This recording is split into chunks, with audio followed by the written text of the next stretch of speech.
आवाज आ रही है? आ रही है सर। देखो, आंखों में जो डिफेक्ट्स वाला ये पार्ट 10th में हो चुका क्या आपके? 10th क्लास में आया था क्या ये आंखों में दोष वाला पार्ट?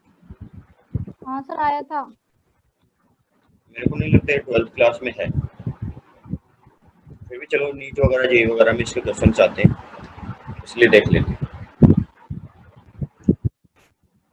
नोट कीजिए, मानव नेत्र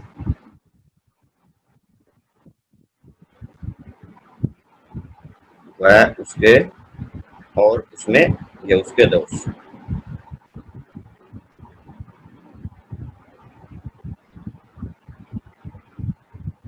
तो पहले तो इसकी जो संरचना वगैरह है उसके बारे में थोड़ा देख लेते हैं।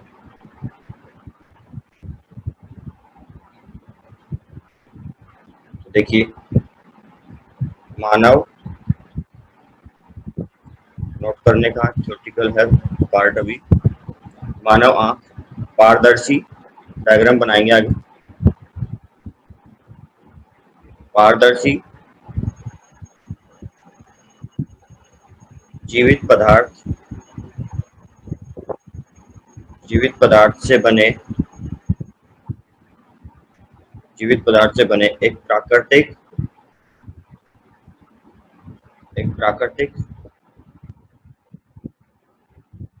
उत्तल लेंस एक प्राकृतिक उत्तल लेंस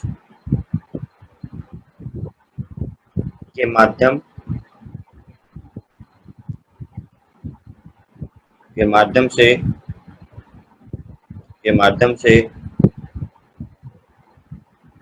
प्रकाश के अपवर्तन प्रकाश के अपवर्तन का काम करती है प्रकाश के अपवर्तन का काम करती है और करती है और हमें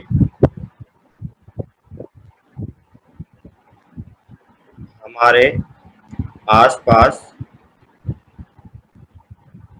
हमारे की चीजों आसपास की चीजों को देखने एक तो सबसे पहला पॉइंट तो ये बन गया कि आंख किस टाइप के लेंस की तरह व्यवहार करती है। उत्तर, यहाँ पर देखा, उत्तल लेंस की तरह व्यवहार करती है। अब इसमें दोष वगैरह जो आएंगे उनकी आगे बातें करेंगे हम। चीजों को देखने के लिए सक्षम सक्षम बनाती है सक्षम बनाती है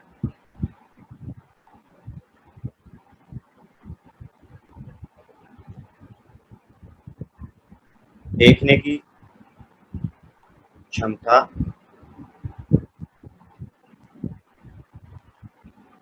देखने की क्षमता को विजन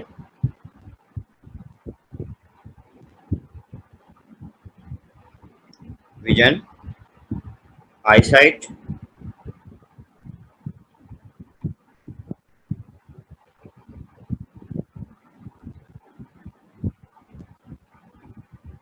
आईसाइट या दृष्टि कहा जाता है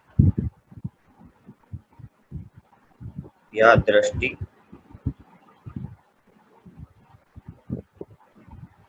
कहा जाता है।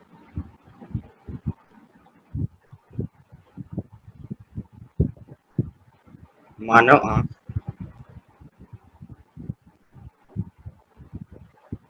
मानव आंख कॉर्निया, इसके जो मुख्य भाग हैं, कॉर्निया कॉर्निया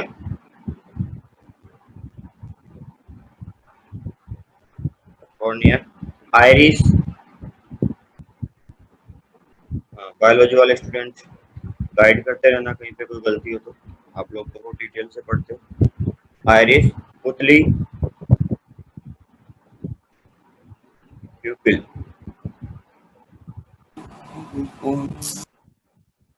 और सिलेरी मसल्स,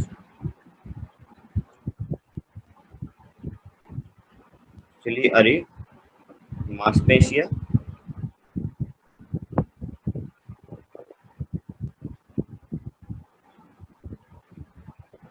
मांसपेशियां, सिलेरी मसल्स, नेत्र लेंस, नेत्र लेंस, आई लेंस, रेटिना,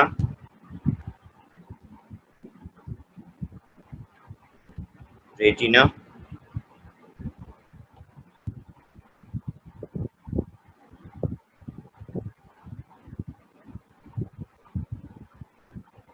और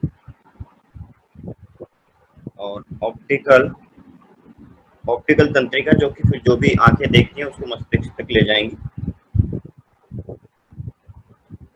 ऑप्टिकल तंत्रिका, ऑप्टिकल नारुच से बनी होती है। कितना नोट कीजिए।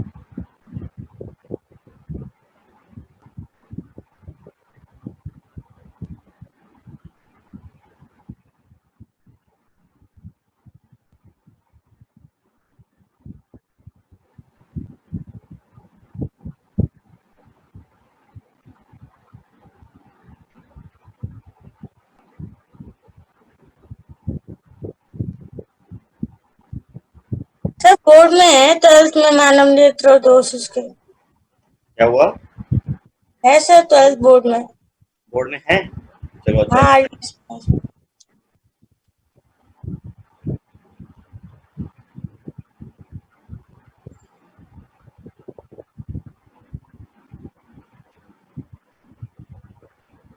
तो चलो इसको पूरा थ्योरी पढ़ लेते हैं।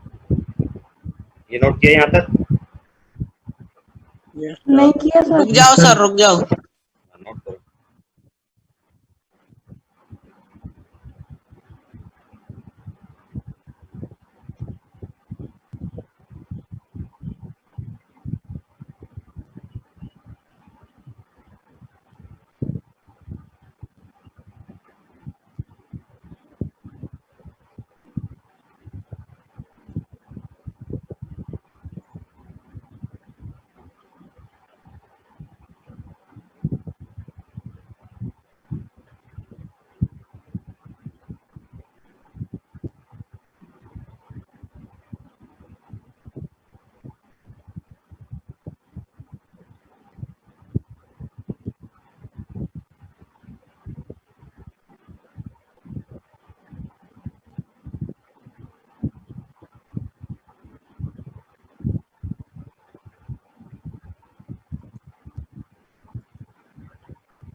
नोट किया? यस सर, हो गया। देखिए तो आगे चलते हैं।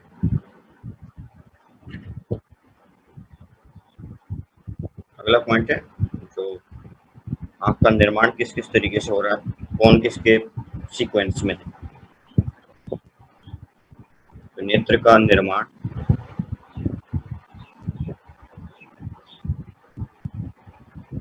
इसमें नोट करो। आंख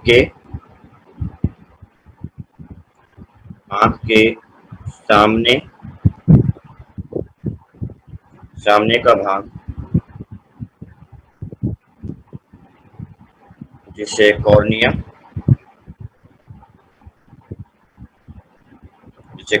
कहा जाता है, जिसे कॉर्निया कहा जाता है, पारदर्शी पदार्थ पारदर्शी पदार्थ, लाइट इसमें से जाएगी तभी तो आगे इमेज बन पाएगी। पारदर्शी पदार्थ से बना होता है और और इसके और इसकी बाहरी सतह बाहरी सतह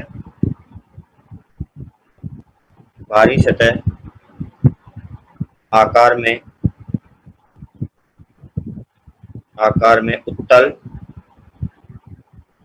उत्तल होती है। ठीक है, आकार उत्तल है उसका। ठीक है, उत्तल लेंस नहीं है, उत्तल होती है,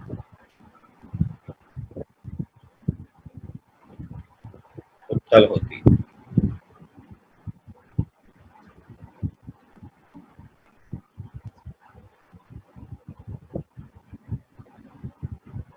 ऐसा कॉर्निया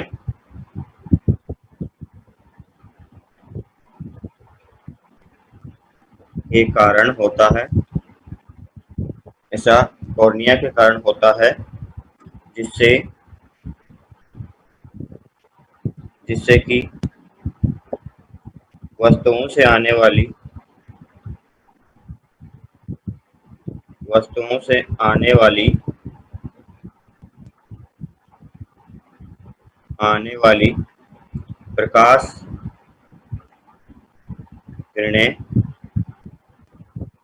प्रकाश किरणें आंखों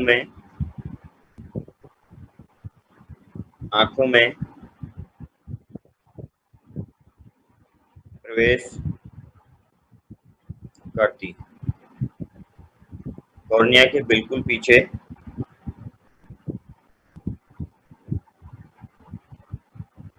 कॉर्निया के बिल्कुल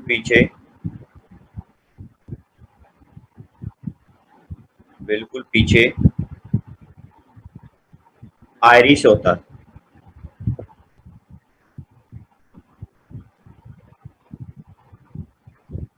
आइरिस होता है जिसे रंगीन डायफ्राम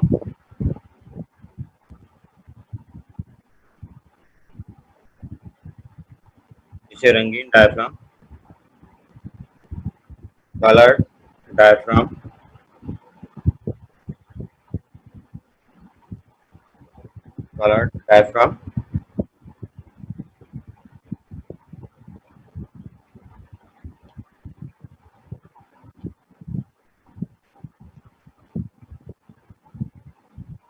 भी कहते हैं।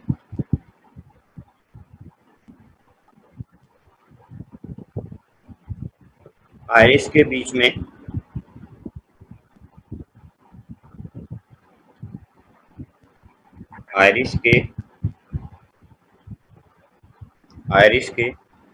बीच में एक छोटे से बिंदु को पुतली कहा जाता है। प्यूपिल कहा जाता है।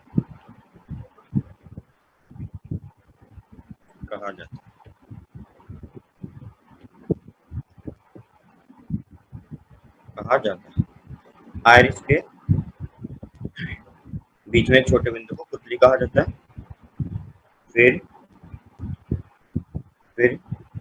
इसके पीछे नेत्र लेंस होता है। फिर इसके पीछे नेत्र लेंस होता है जिसे उत्तल लेंस कहते हैं।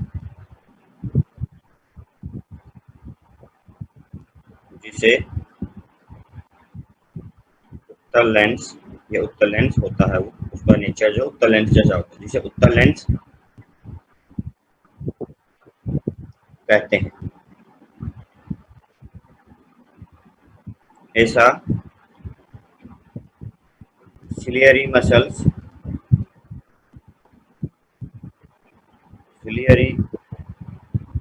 मांसपेशियों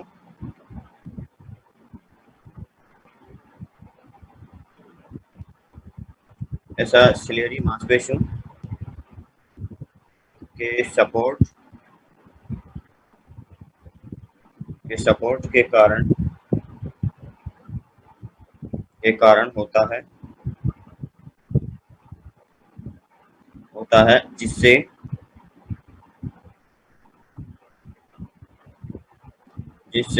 आंखें आंखों आंखों का लेंस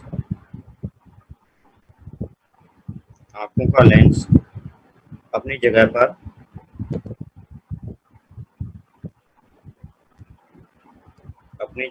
स्थिर रहता है। नेत्र लेंस लचीला होता है, अपना आकार चेंज कर लेता है, सिलेरी मसल्स ही चेंज करती है उसको। नेत्र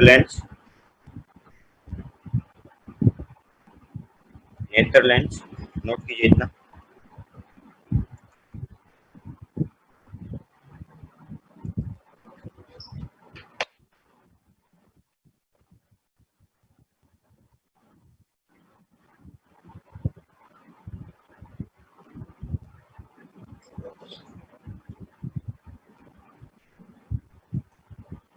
नोट किया इतना। Yes sir. देखें आगे, नेत्र लेंस लचीला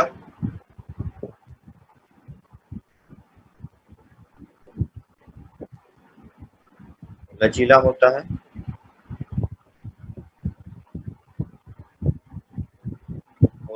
जिससे सिलेरी मसल्स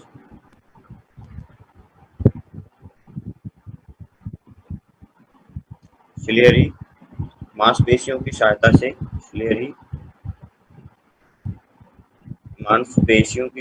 से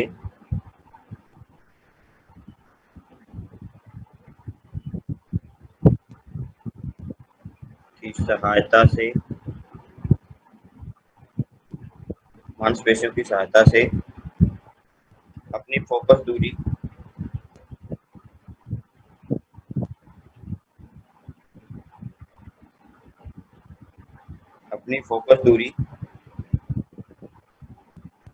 और आकार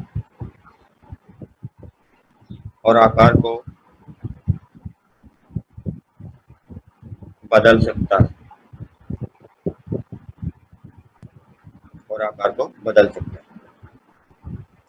नेत्र लेंस के पीछे रेटिना होता है, जहां पर कि फाइनल अपना प्रतिबिंब बनता है। नेत्र लेंस के पीछे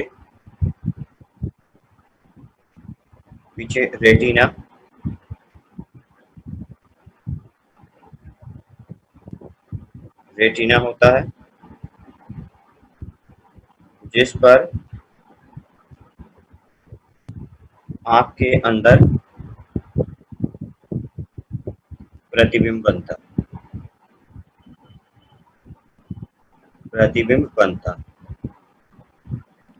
उल्टा असर है आँख के अंदर।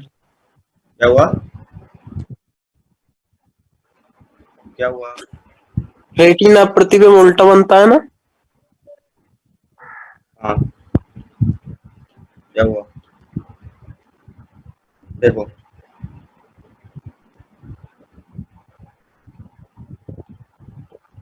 एक डायग्राम है यहाँ पर।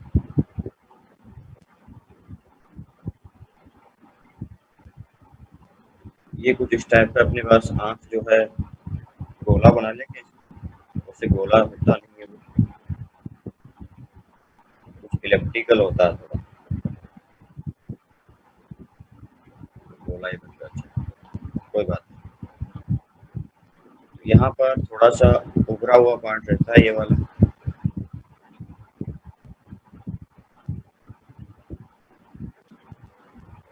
इस तरीके से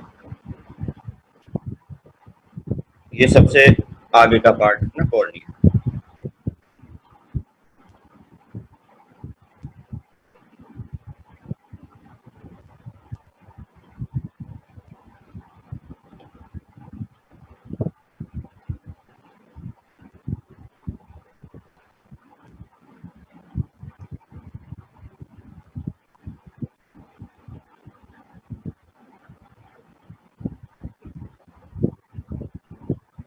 यहाँ पर दो इस तरीके से आयरिस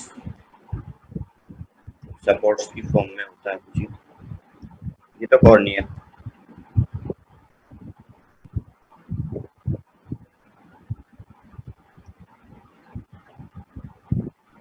और फिर यहाँ पर और सपोर्ट्स की सहायता से ये लगा होता है आई लेंस।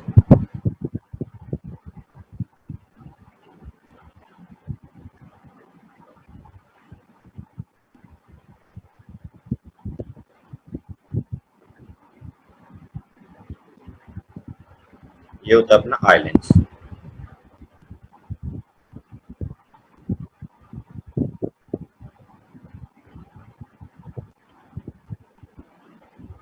आई लेंस यहाँ पर होता है ये प्यूपिल,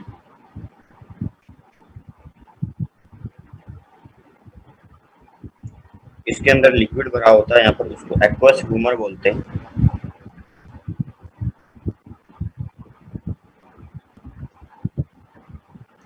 और एक लिक्विड इसके अंदर की तरफ और भी होता है, विट्रियस ह्यूमर बोलते हैं इसको।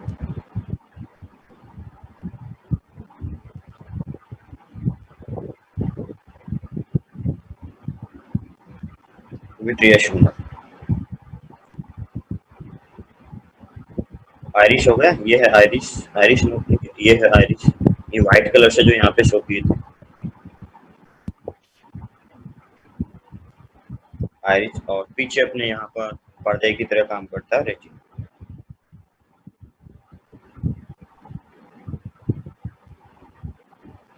रेटिना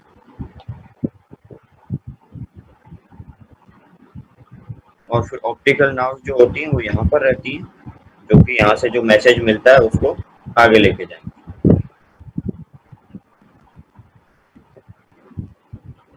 ये ऑप्टिकल नर्व।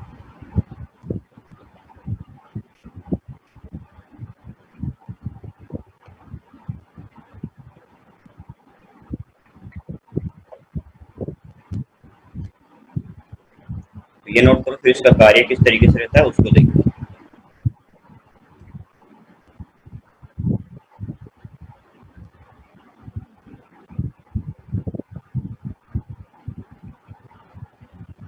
ये बेसिकली सिलेरी मसल से हमने नोट किया नहीं किया, ये है सिलेरी मसल, ये वाली जो है ये सिलेरी मसल्स।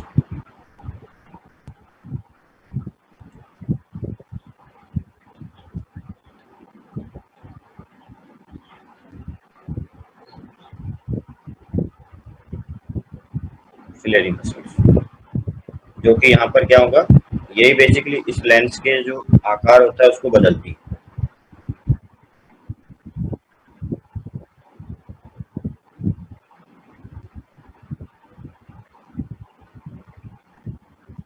नोट किया आपने ये?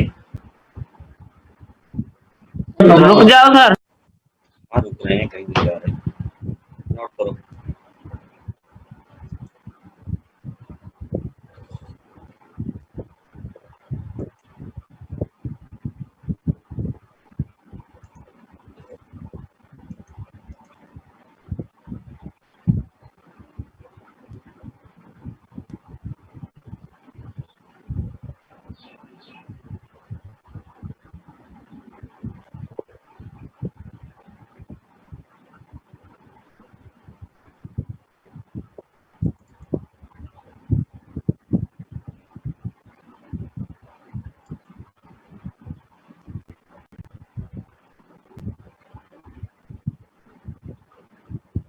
हाँ नोट किया।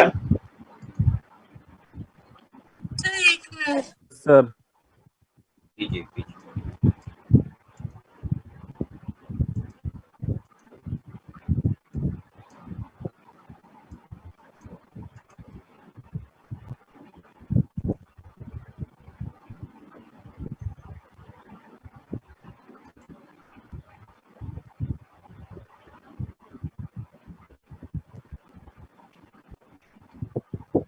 Okay sir. चलिए आगे चलते हैं। इसका कार्य किस तरीके से रहेगा उसको देखिए।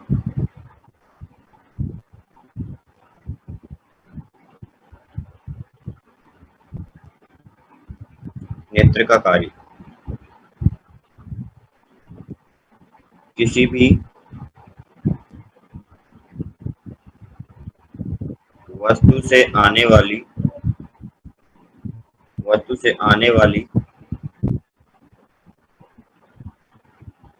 प्रकाश किरणें किसी भी वस्तु से आने वाली प्रकाश किरणें पुतली के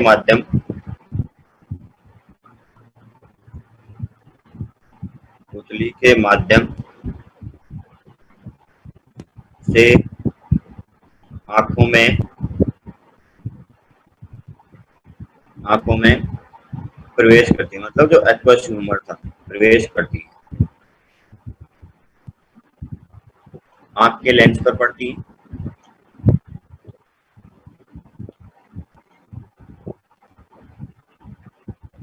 आंख के लेंस पर पड़ती हैं,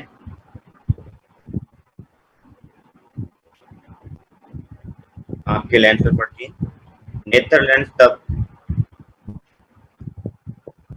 नेत्र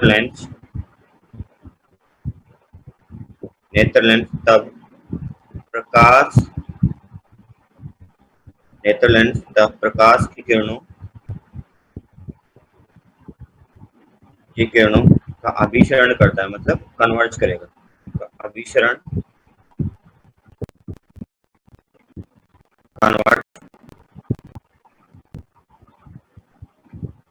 कन्वर्ज करता है और वस्तु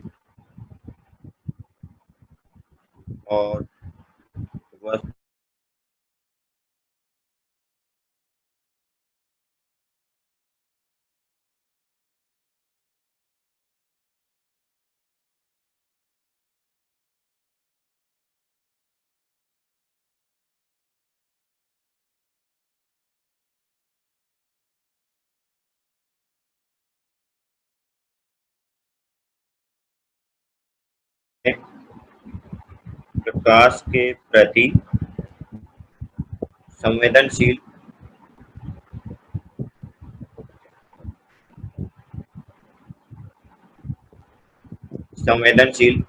कोशिकाएं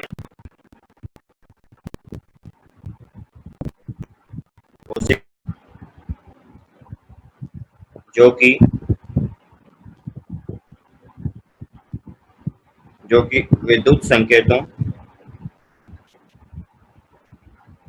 कि विद्युत संकेतों को उत्पन्न करती हैं, उत्पन्न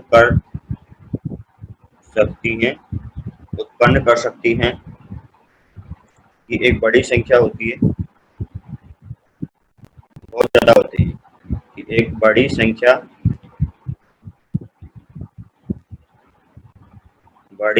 होती है रेटिना पर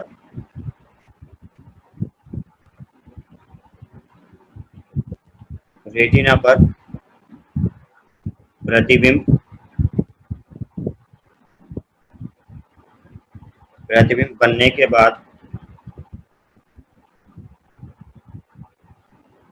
बनने के बाद यह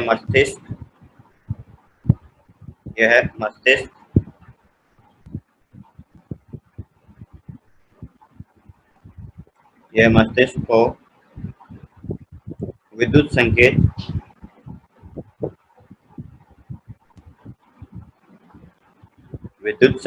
भेजती है,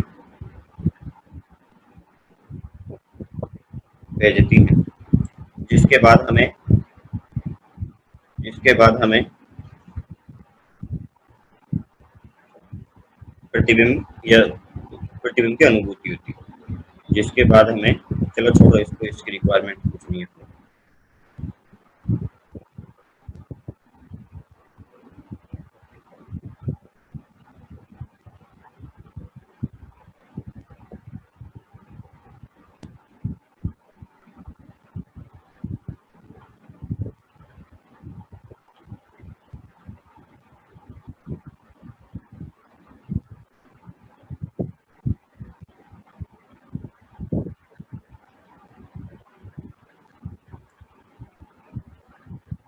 इतना नोट किया। अब अपने पास में यस सर। आयरिश और पुतली का काम क्या है उसको देखते हैं।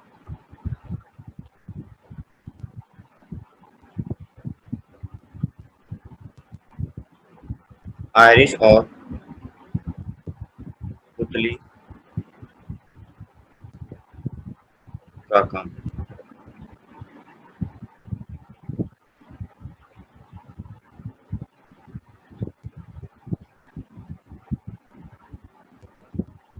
देखिए, आयरिश का काम जो होता है, ये बेसिकली जो अपने पास में पुतली होती है उसके आकार को बदलती है। ये आयरिश आयरिश आयरिश का कार्य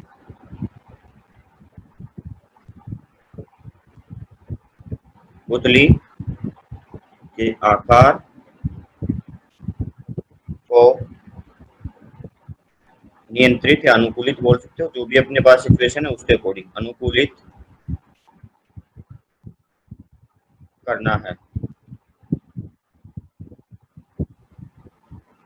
यदि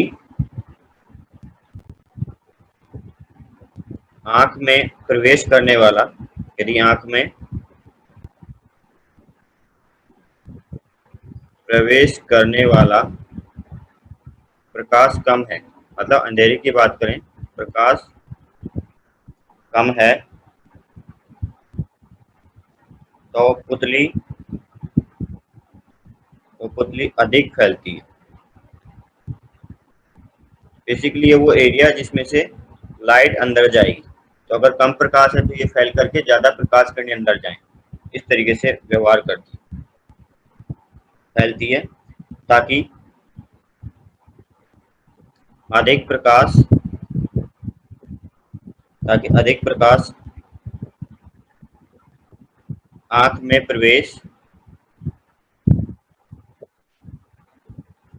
प्रवेश कर सके। वहीं यदि आंख में प्रवेश करने वाला प्रकाश तेज है तो पुतली सिकुड़ जाती है। तो पुतली सिकुड़ जाती है।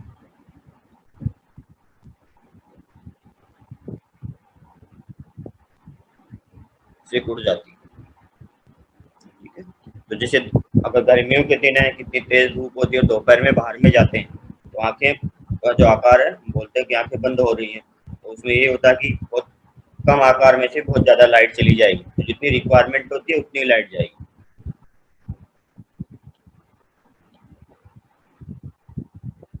अब इसमें क्या होता है सर ये अरे सर ये ताकि के बाद कहाँ की बात आ जाता है।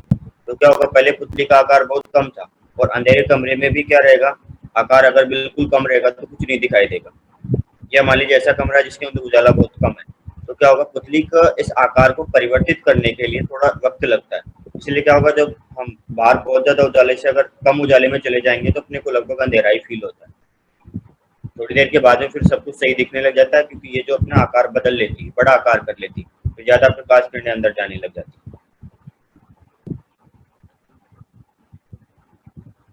देखिए, पुतली के आकार को अनुकूलित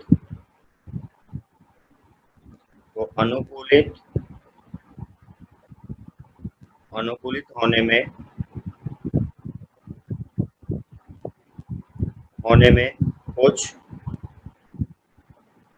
समय लगता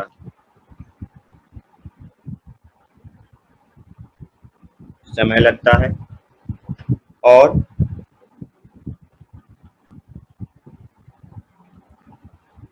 यही कारण है कि जब हम एक अंधेरे कमरे जब एक अंधेरे कमरे से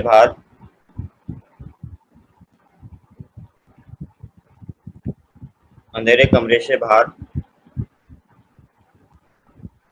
बाहर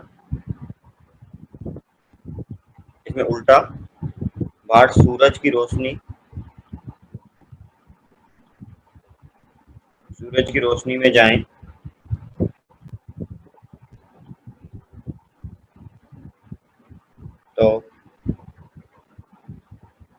तो अपनी आंखों में तेज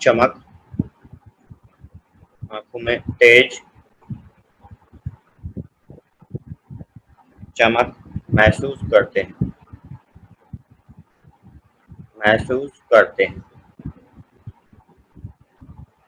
और इसके उल्टा अगर बाहर से अंदर जाएंगे तो फिर अपने को अंधेरा लगेगा। इसके विपरीत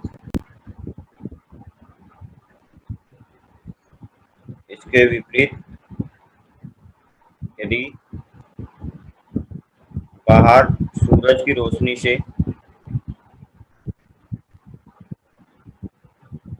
रोशनी से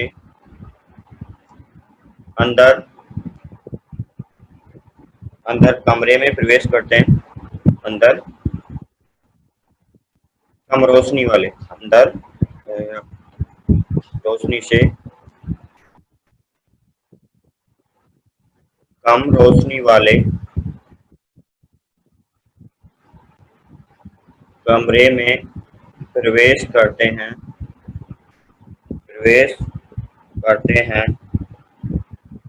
तो सब कुछ स्पष्ट दिखाई नहीं देता है। सब कुछ स्पष्ट दिखाई नहीं देता। फिर दिखाई देने के लिए लाइट की इंटेंसिटी रिक्वायर्ड अपने को कितना होना चाहिए, तब अपने को बिल्कुल ब्राइट दिखेगा।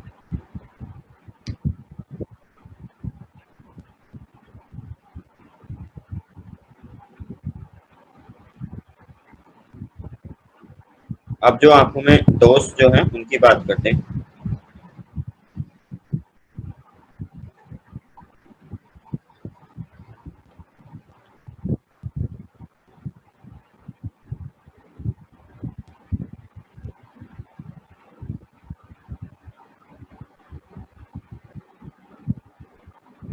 इसमें एक और पॉइंट है अकोमोडेशन। बेसिकली उसी पर फिर अपने पास में जो दोष हैं वो डिपेंड करते हैं।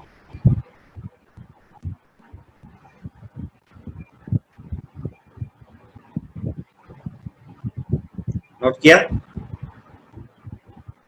समंजन क्षमता, हाँ वो पढ़ते हैं। उसके बाद में फिर दोष वाला पार्ट है। तो किसी का नहीं हुआ उनको नोट करने को।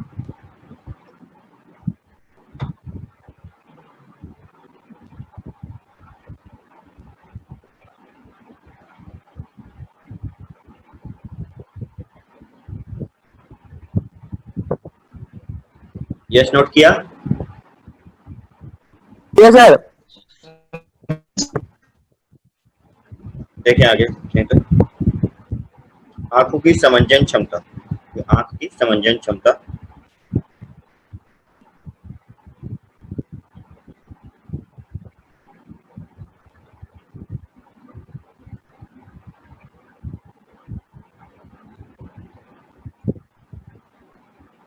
accommodation power of eye।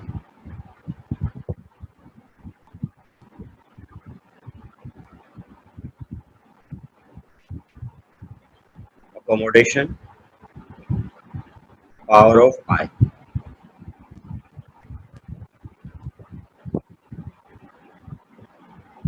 तो इसमें क्या होता है, अंदर जो लेंस होता है वो भी क्या होता है, जैसे एक तो अपने पास पुतली का आकार बदल रहा है, पुतली का आकार बदलने से क्या होता है, कितनी लाइट अंदर जा रही है वो कंट्रोल होती है।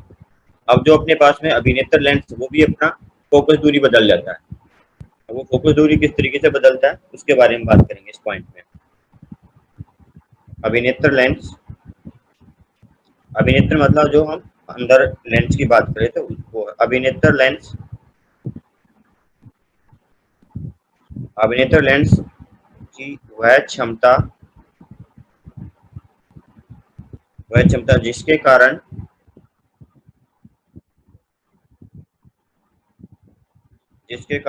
वह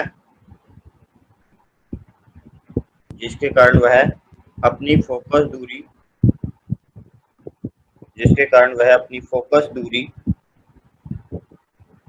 दूरी को समायोजित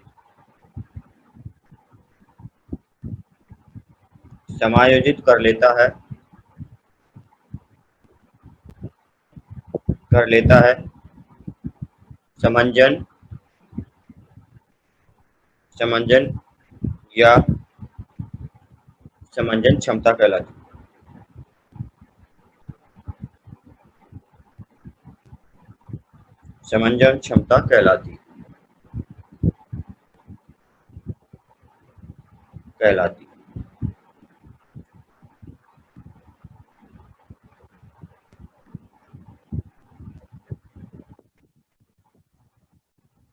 तो अगर पावर उसकी चेंज हो रही तो जिसके कारण क्या होता है, पावर चेंज होती है मतलब फोकस दूरी बदल रही है या अपनी फोकस दूरी, हम ये भी कह सकते हैं कि वह क्षमता जिसके कारण अपनी फोकस दूरी को घटाया बढ़ा सकता है। देखिए तो इसमें है जब सिलियरी मांसपेशियां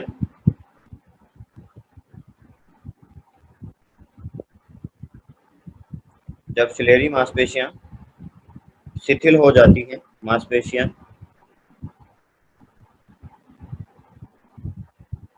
शिथिल हो जाती हैं, रिलैक्स्ड हो जाती हैं, तो अभिनेत्र लेंस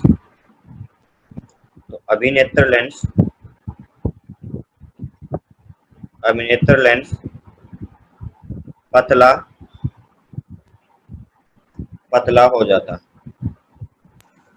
सर ये या के बाद क्या है? समंजन या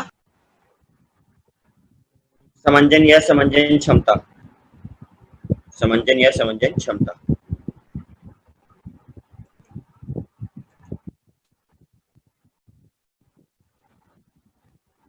पतला हो जाता है जिससे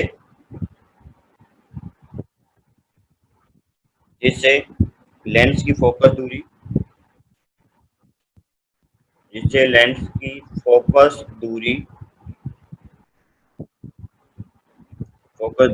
बढ़ जाती है।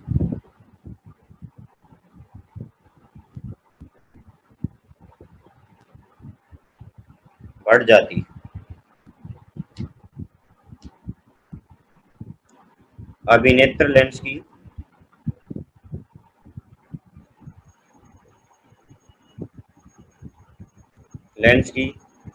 फोकस दूरी बढ़ने से दूर की वस्तुओं को आसानी से देख पाते हैं। अभिनेत्र लेंस की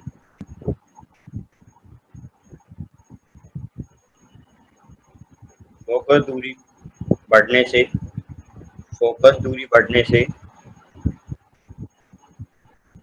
से हम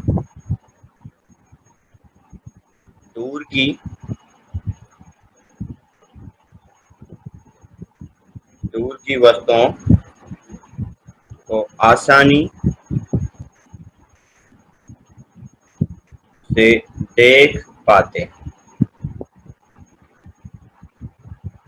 आसानी से देख पाते हैं।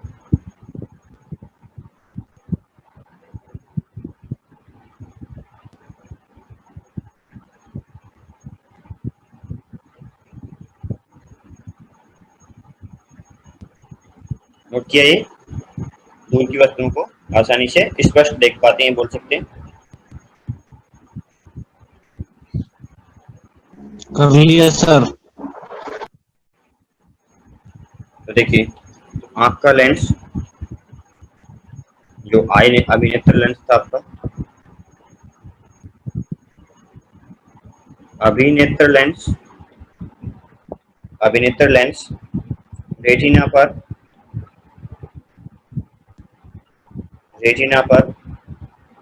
दूर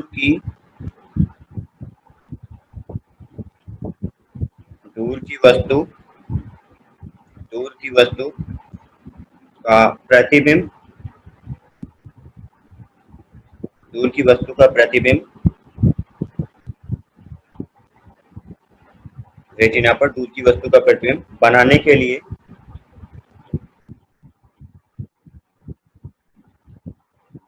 लिए प्रकाश की किरणों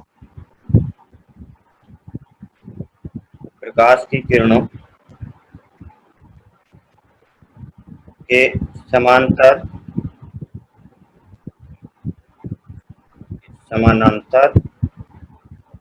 एकाग्र होता है।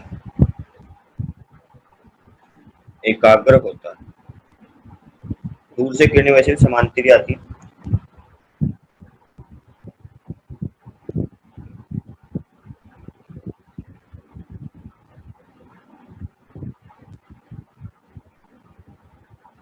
तो आगे देखिए, जब दूर की वस्तु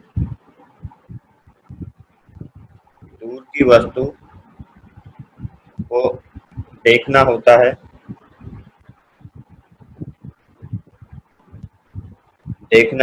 है तो इसे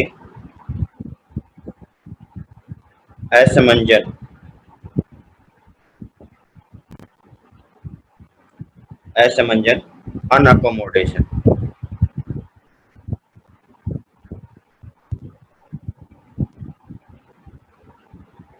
अनअकोमोडेशन कहते हैं।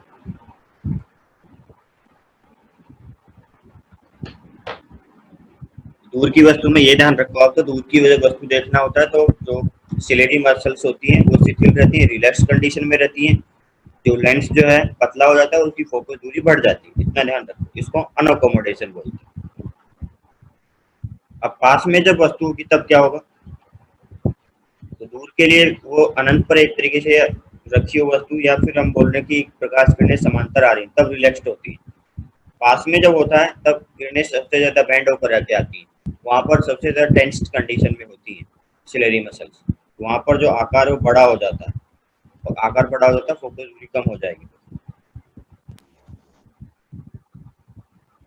देखें,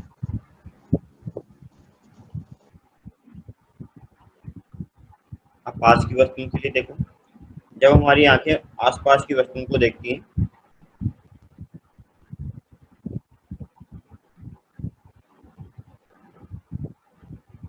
जब हमारी आंखें आसपास की वस्तुओं को देखती हैं,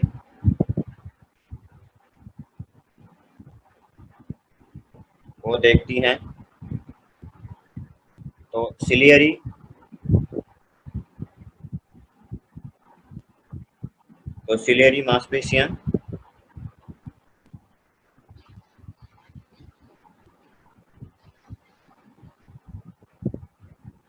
फैल जाती है। ये फैली होती है, ऐसा कर फैली होती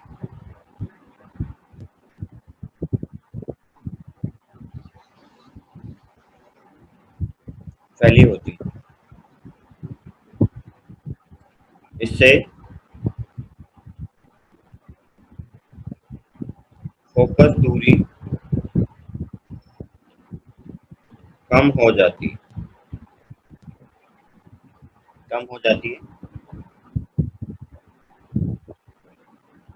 तथा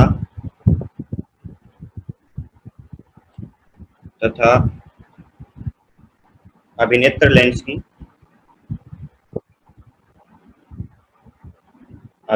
लेंस की अभिसारित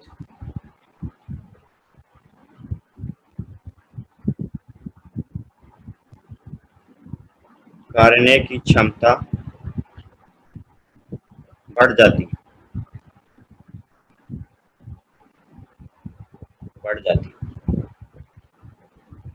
रेटिना पर प्रतिबिंब बनेगा,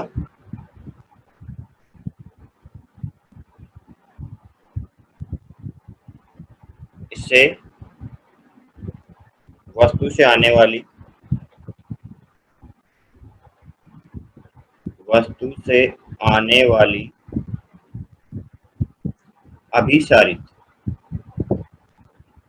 अपसारी वस्तु से आने वाली अपसारी किरणें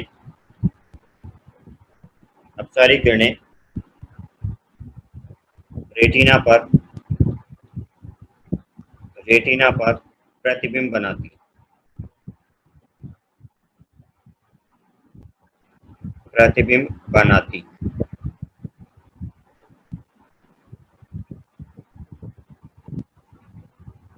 जब वस्तु पास की वस्तु को जब आंख पास की वस्तु को देखती है तो इसे समंजन अकोमोडेशन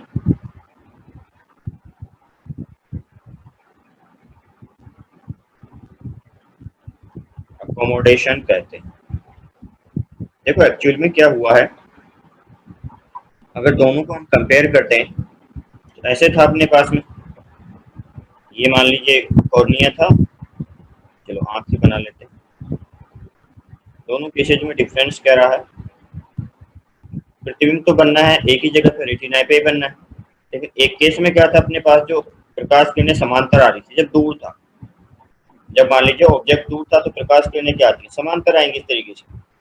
अब समांतर आएंगे तो यहाँ पर जो भी आई लेंस होगा, यहाँ पर मान लीजिए अपने पास में आई लेंस लगा हुआ, मैं एक रफ सा डायग्राम बना रहा हूँ यहाँ पर, तो क्या होगा, प्रकाश किरणें पहले से समांतर, उनको थोड़ा सा बेंड करना है, उसको इतना बेंड करना, ठीक है। लेकिन अगर दूसरे केस की बात करूँ तब क्या रहेगा, दूसरे केस में अपने पास में ऐसा है कि वस्तु पास में रखी हुई है, तो वस्तु जब पास में रखी हुई है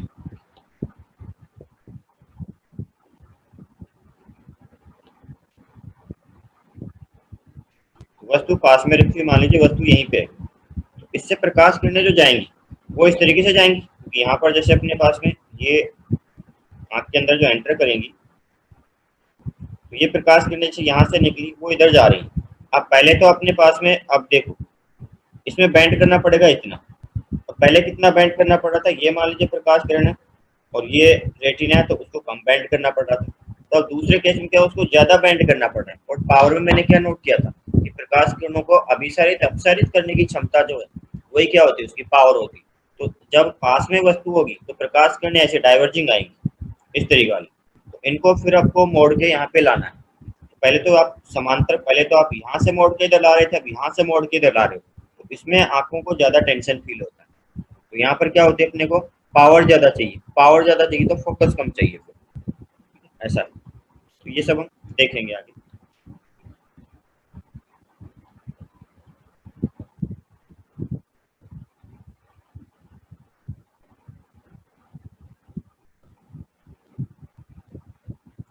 तो सामान्य आंख की समंजन क्षमता कितनी होती है, 25 सेंटीमीटर। इसको नोट कर लीजिए, ये काम का है। एक सामान्य आंख की समंजन क्षमता मतलब 25 सेंटीमीटर पर आराम से देख पाए, उससे अगर पास में आ गया तो फिर सही नहीं दिखाई देगा, आंखों में पेन होने लग जाएगा। समंजन क्षमता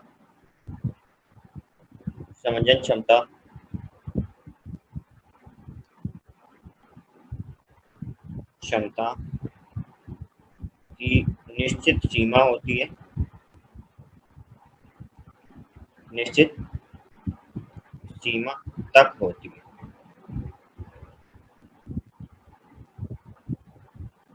है जो स्पष्ट रूप में 25 सेंटीमीटर तक पास की वस्तु व दूर की वस्तु के लिए अनंत होती है। 25 सेंटीमीटर तक पास की वस्तु व दूर की वस्तु के लिए अनंत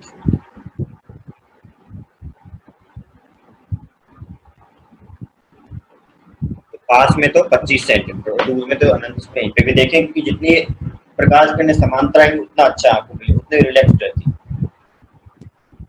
इसीलिए तो कहते हैं मोबाइल वगैरह इतना यूज मत किया करो। मोबाइल को हम जनरली पास से यूज करते हैं, आंखों में फिर क्या होता है, सिलेरी मसल्स टेंस रहती हैं और उससे आंखों में पेन होने लगता है। ज्यादा पास में लाके काम करते हो तो फिर आंसू भी निकलने लग जाते हैं। तो ये तो अपने पास का थ्योरेटिकल पार्ट है। अब जो डिफेक्ट्स अपने पास में आएंगे वो क्या क्या है, तो उसमें अपने पास में दो है मेनली, एक तीसरा भी है कि निकट दृष्टि दोष, ठीक है, जिसको मायोपिया बोलते हैं या शॉर्ट साइटेडनेस या नियर साइटेडनेस भी बोलते हैं, और एक अपने पास में दीर्घ दृष्टि दोष, जब अपने पास में हाइपरमेट्रोपिया बोलते हैं उसको, लॉन्ग साइटेडनेस और फार साइटेडनेस।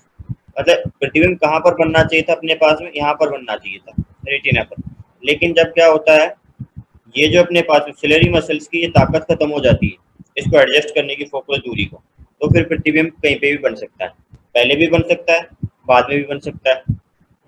तो जब तक सिलेरी मसल सही से काम करें तब तक कोई दिक्कत नहीं। सिलेरी मसल्स में अगर कुछ डिफेक्ट आ गया कि वो सही से कन्वर्ट, सही से इसकी फोकस दूरी को बदल नहीं पा रही, तो फिर अपने पास में क्या हो जाता है कि प्रतिबिंब या तो रेटिना से पहले बन जाता है, रेटिना के बाद में बनता है। तो एक केस में रेटिना के पहले, एक केस में रेटिना के बाद में, और बुढ़ापे में फिर ये होता है कि उसमें अलग खेल होता है, वहाँ पे ना पास की वस्तुएं दिखाई देती है और ना दूर की। तो देखिए सर ये क्या लिख रहा है, दूर की वस्तु के लिए लास्ट में अनंत, अनंत,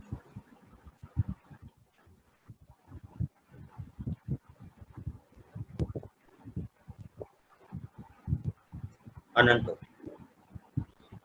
अभी कोई क्लास है क्या आप लोगों की? हाँ सर है, बायो की है 9:30 से। 9:30 से? हाँ चलो तो एक इसको मायोपिया को पढ़ लेते हैं। पहला जो अपने पास में है दृष्टि, अपने पास में 3 दृष्टि दोष हैं। दृष्टि दोष और उनके सुधार हम यूं बोल सकते हैं,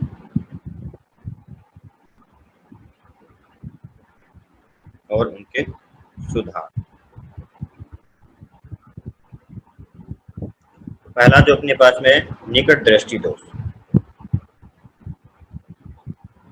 पहला अपने पास में निकट दृष्टि दोष।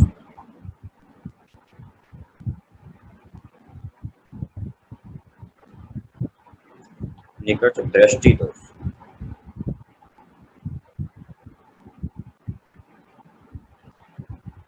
इसके और भी कई सारे नाम हैं, मायोपिया,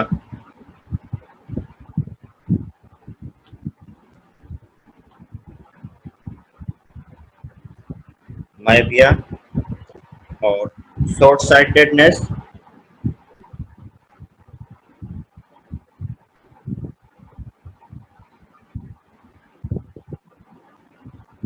शॉर्ट साइटेडनेस और नियर साइटेडनेस।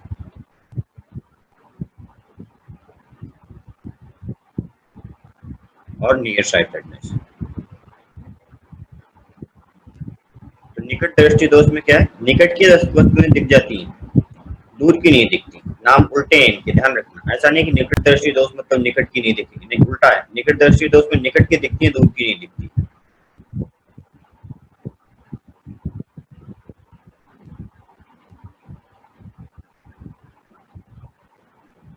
निकट दृष्टि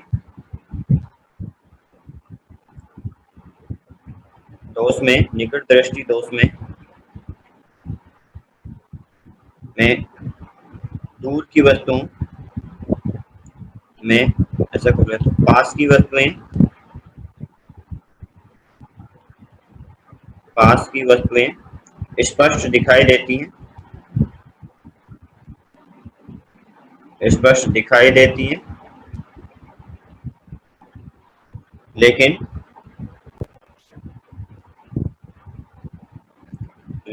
दूर की वस्तुएं स्पष्ट नहीं दिखाई देती।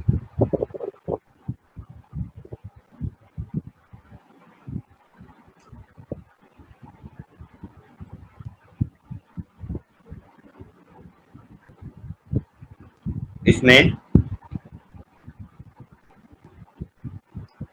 प्रतिबिंब रेटिना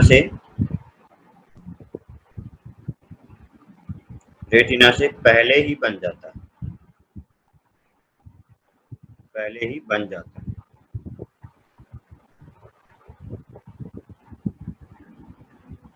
तो ऐसा रहता है कि ये जैसे आंख अपने पास में है, तो बिना सुधार के लिए तो अपने को क्या करना पड़ेगा, फिर लेंस लगाना पड़ेगा। तो बिना सुधार की बात करें, ये मान लीजिए अपने पास में आंख है,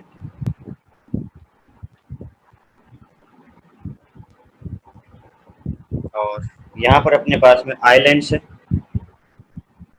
सिलेरी मसल्स की सहायता से ये आई लेंस है। तो यहाँ से जो प्रकाश किरणें आती हैं पहले ही फोकस हो जाती है, रेटिना से पहले ही मिल जाती है। तो ये प्रकाश किरणें जब इसमें से जाती हैं, यहाँ पर मान लीजिए रेटिना का अपने पास बिंदु है, तो उससे पहले ये मुख्य अक्ष मान लेते हैं इसकी, तो पहले ही मिल जाती है। अब क्या करना है आपको, प्रतिबिंब रेटिना पर बनाना है, क्योंकि जो भी ऑप्टिकल नर्व हो वो तो यहाँ से कनेक्टेड है, वो तो यहाँ से सेंस करेंगी, ठीक है। तो प्रतिबिंब अगर पहले बन रहा है तो क्या करना पड़ेगा, इन किरणों को आपको फैलाना पड़ेगा।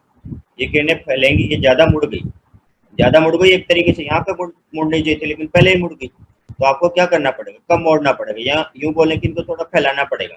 तो कौन सा लेंस फैलाने का काम करता है, ये वाला लेंस जो अपने पास में उत्तल होता है वो तो कन्वर्ट करने का काम करता है, अवतल है वो फैलाने का काम करता है। तो क्या करें, इसमें अवतल लेंस यूज करें, सूटेबल फोकल लेंथ का, कि ये थोड़ा सा फैला देगा उनको यहाँ पर, और वो किरणें जब जाएंगी तो फिर यहाँ पर आके के मिले। बोलो,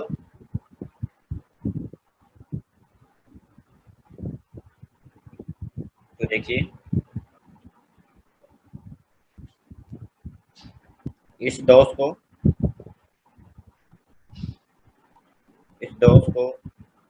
हटाने के लिए, सर इसको बना ले डायग्राम। हाँ इसको बना लो, एक और डायग्राम में बनाऊंगा। इस डोज को हटाने के लिए अभिनेत्र लेंस की वक्रता,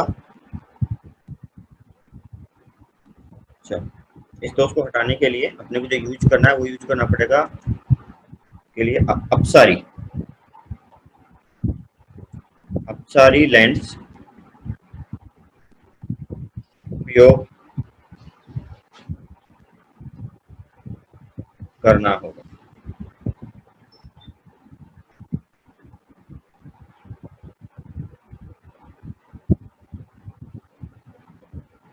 अब ये हुआ क्यों है, क्योंकि नेत्र लेंस का आकार इतना छोटा हो जाता है, वहीं पे फिक्स हो जाता है, पास की वस्तुओं को देखते रहते हैं, तो फिर क्या होता है, दूर की वस्तुओं, क्योंकि सिलेरी मसल्स जो है वहीं पे फिक्स हो जाती, उनकी एक्सरसाइज नहीं हो पाती। तो दिन भर मोबाइल यूज करते रहने से या दिन भर पास में बुक्स रख के पढ़ने से क्या हो जाता है, यही दोष होता है। सिलेरी मसल्स भूल जाते हैं कि उनको दूर भी जाना होता है, दूर के लिए भी फोकस करना होता है।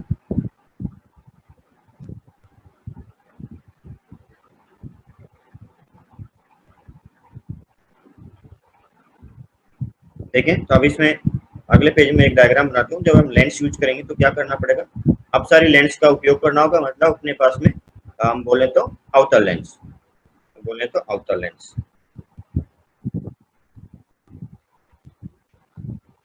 चलिए आगे डायग्राम बनाता हूँ मैं। इधर से बना लिया आपने, देखिएगा। यस सर, बनेगा। कैसे बना लिया? आगे है अपने पास में कि हमने जब यहाँ पर एक और दूसरा लेंस यूज कर लिया है, ये तो जैसा है वैसा ही है,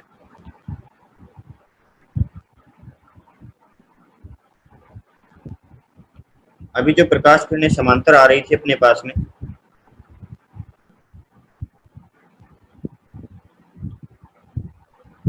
ये मान लीजिए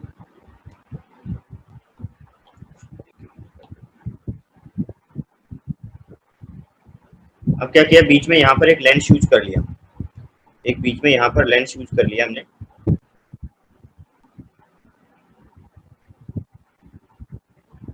ये लेंस यूज किया, जो कि क्या करेगा, किरणों को फैलाने का काम करेगा। तो इससे जो किरणें आएंगी वो थोड़ी फैल जाएंगी यहाँ, इससे भी जो किरणें जाएंगी वो थोड़ी फैल जाएंगी इधर। अब ये इनको पीछे मिलाएंगे तो एक तरीके से ये यहाँ पर मिलेंगे। तो अब ये आभासी वस्तु दिखाएगा कि जो यहाँ पर जो अपने पास में आई लेंस है उसको क्या लग रहा है कि अनंत से नहीं, उसके लिए तो यहाँ से आ रही है, तो ये तो पास की वस्तुओं को तो देख पा रहा था ना, तो देख पाएगा, कोई दिक्कत नहीं। तो यहाँ पर जो अपने पास में आई लेंस लगा हुआ था उसकी हम बात कर रहे हैं। इसको भी क्या है, डायग्राम सही से नहीं बनाई, इसको भी बड़ा बनाना पड़ेगा अपने को। तो यहाँ से जो किरणें जाएंगी इसके अंदर डाइवर्ट होके, सही से नहीं बना डायग्राम, दोबारा बनाना पड़ेगा इसे।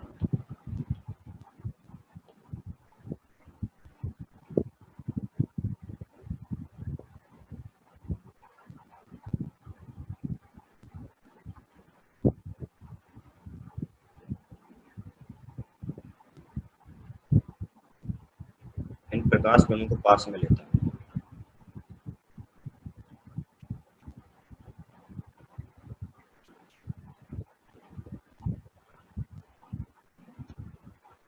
अब बन जाएगा। तो यहाँ पर लेंस यूज किया हमने।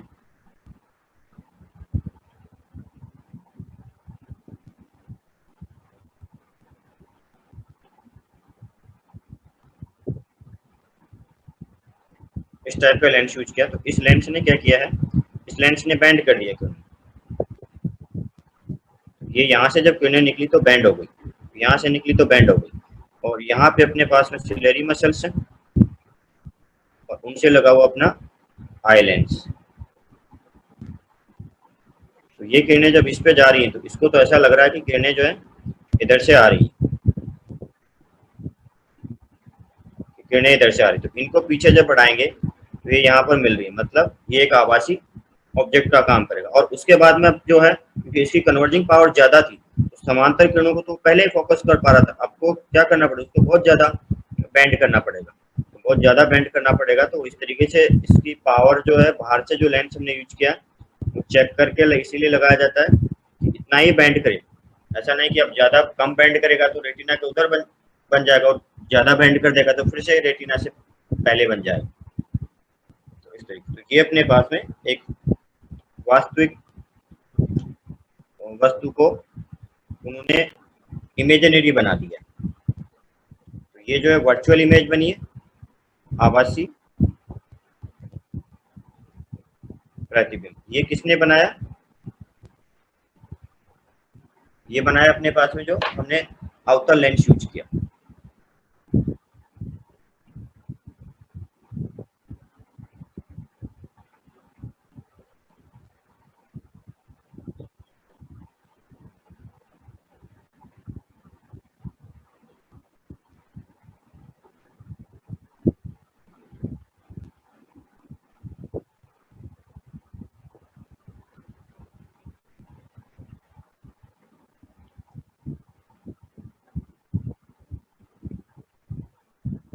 तो देखिए इसमें वस्तु एक्चुअली में तो कहाँ पर थी, अनंत पर थी। प्रतिबिंब कहाँ पर बना है, ये यहाँ पर बना है अपने पास। और फोकस दूरी इसकी किस टाइप की रहेगी वो अपने को देखना पड़ेगा। तो यहाँ पे ऐसा करो, इतना नोट कर लो आप, न्यूमेरिकल वाला पार्ट एक साथ ही करेंगे कल।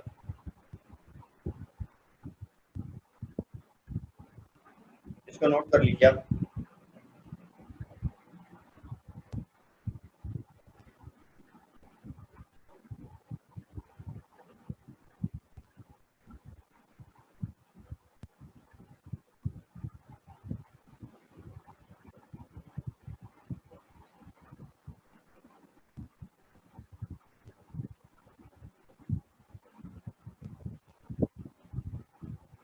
नोट किया, इतना नोट कर लीजिए। अभी ये अपना टाइम भी यहाँ पे खत्म हो रहा है, फिर से ज्वाइन करना पड़ेगा।